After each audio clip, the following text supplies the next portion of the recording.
တလားတာတော့တော့ကမကြောက်ဘူးနှစ်တောင်းပဲချက်ချင်းပြန်ထားလိုက်ပါတော့အောက်တင်ရ50နဲ့ဆက်ပြီး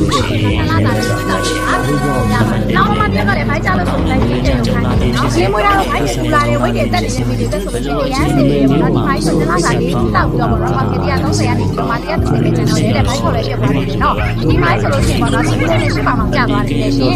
နောက်မှတရားဆိုလို့ရှိရင်လည်းပေါ့နော်နှစ်ခုတောက်တာတဲ့150နဲ့130တော့ကျန်တော့ဘိုက်တွေလည်းတော့ချက်သွားတယ်နော်အဲ့တော့ဒီလက်ဆောင်နဲ့လာပါသွားတယ်နောက်မှတရားဆိုလို့ရှိရင်ပေါ့နော်ရှမ်းတော့တဲ့ဘိုက်တွေချက်တယ်တလားတဲ့ကိုပေါင်း30တော့ကြာတာတဲ့လက်ဆွေတောက်အဲဒီမိုင်းဆိုလို့ရှိရင်တော့ဘိုက်ကြလို့ဓမ္မကိုတွေလည်းကြာတယ်ဒီဝမ်ဖန်နေလို့ထားတယ်တော့ပေါ့နော်အဲ့တော့ဒီကလူချက်တော့မှမရှိဘူးဒါအပြင်တော့တက်တာလေးတက်တာလေးသူ့လိုလေးပေါ့နော်တက်တာလေးဒီကမားလေးဆိုရှင်လည်းခံ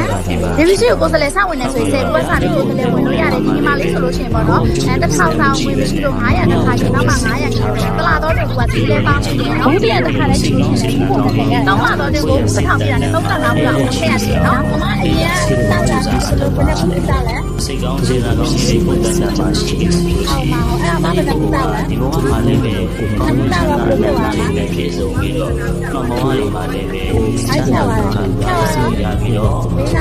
ကောင်းတာနိုင်ရုံနဲ့စေဝါစိတ်ကြမှာကြံစည်လို့ရှိတဲ့တစ်ချက်စီလေးတွေကဟုတ်ဝယ်ရပါတော့တပူးလေးကိုဖိုက်ကြပါအဲ့တော့တခါလေးစဉ်းစားကြည့်တော့တန်ဖိုးရှိတဲ့ဘဝကြီး